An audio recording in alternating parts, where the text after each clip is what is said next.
Let's make some delicious baby back ribs. Let's go. Oh yeah, I've been waiting for today. We want some baby back ribs. This is pretty affordable. Look at this very large chunk of meat for around 10 bucks. Make sure that it says back ribs. There's a St. Louis cut, which is larger, but it isn't as tender. Really, all you need is this, a knife, some spices, and 3 hours, and some fruit juice.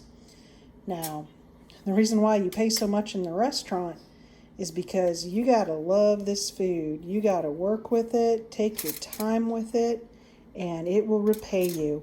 I got a lot of tricks and tips to teach you, and you will love this recipe. Make it your own, add your own spices, but let's get the basics down. First, get this out of the package, wash it off in the sink, and return it to a foil metal cake pan. Make sure it has some depth. You need a couple inches here because you're going to put some liquid.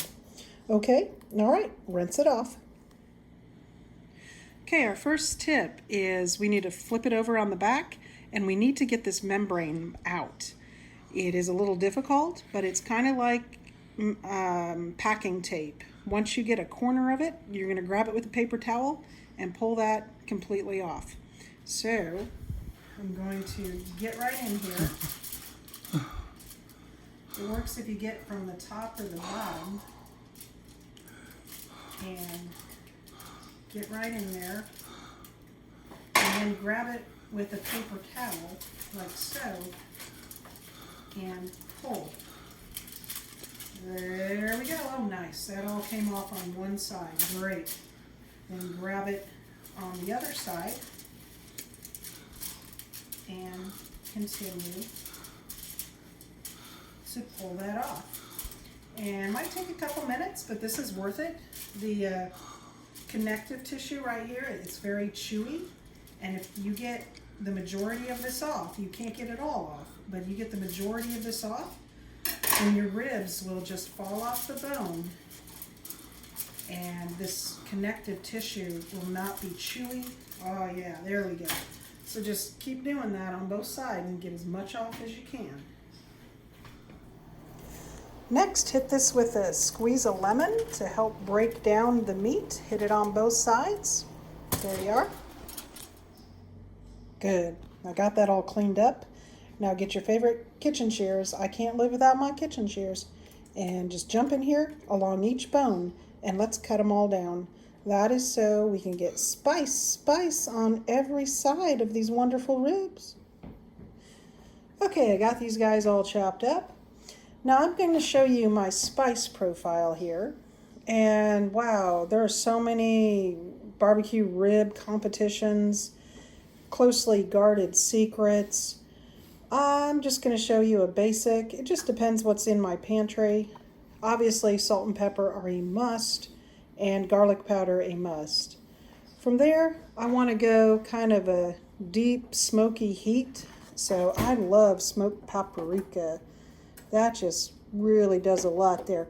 I'm going to add a little bit of allspice for some deep notes. What do we got here? We got some, cayenne pepper, a little bit of heat. Also going to try a little bit of curry in here.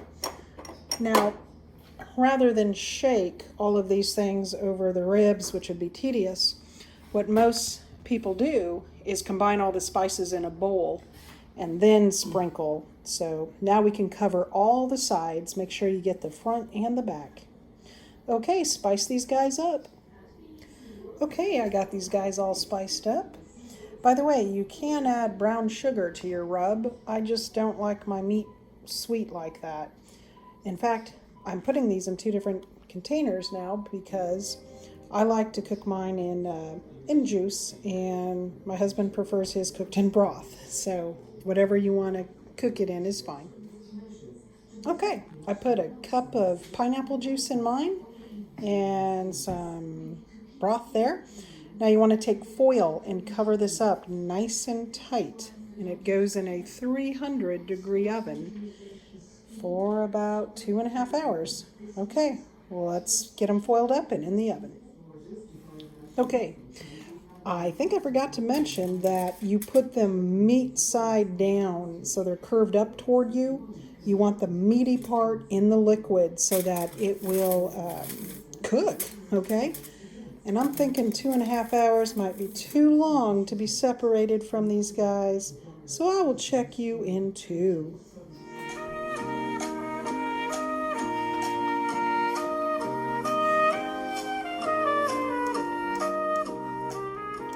I hate this part.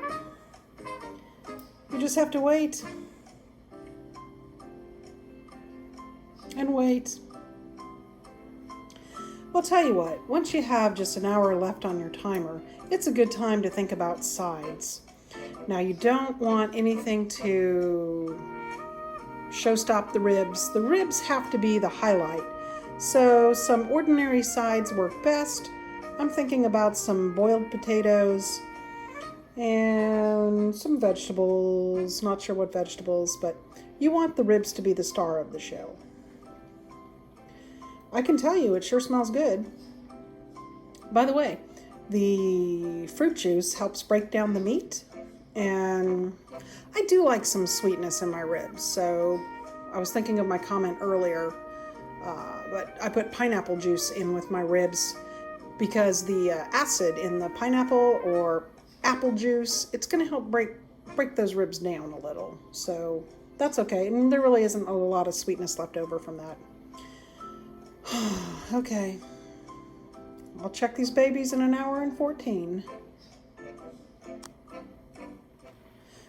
It's time. I can hear them bubbling underneath. Whoa, be careful on the tinfoil. Don't burn yourself. Oh, let's get in here. What do you think it's time? They're done. No, I don't think. You don't think so? I'll give it 15 more minutes, please. Okay. Well, will you look at this? It's been 2 hours. It's steaming and bubbling.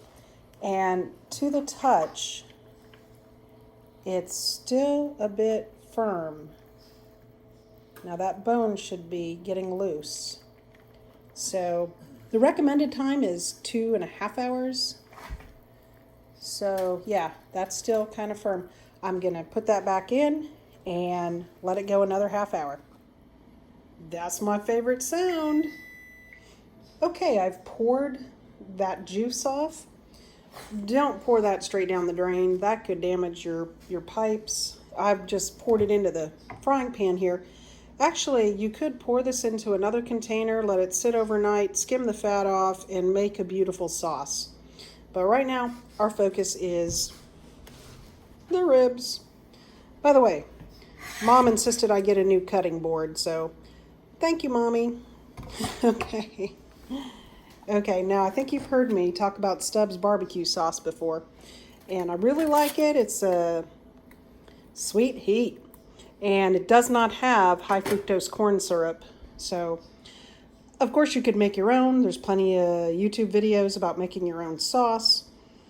Well, I just like this. Okay, so if I had more time, maybe I'd make my own, but this tastes lovely.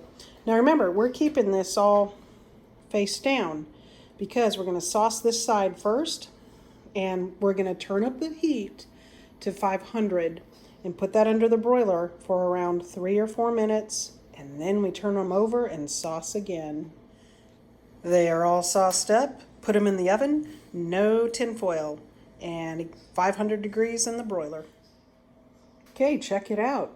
I flipped all of these over. I couldn't show you how gently I had to do that. You grab them by the bones, and they're very hot. Some people recommend using kitchen gloves, with all your fingers in them. That is an option. Don't use tongs, they'll fall apart. See, now all of the backs are facing up, so they'll be nice and pretty. Next, sauce these and put them back in the oven. Really listen and smell, wait. The 5 minutes could be a little too long.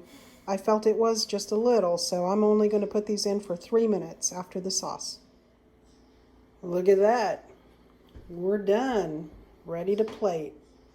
You can do this. It's super easy. You too can be a food hero. All right, enjoy. That's my plate. Activate the zoom lens. Enjoy and have fun. Thanks for watching Cooking with Mrs. B.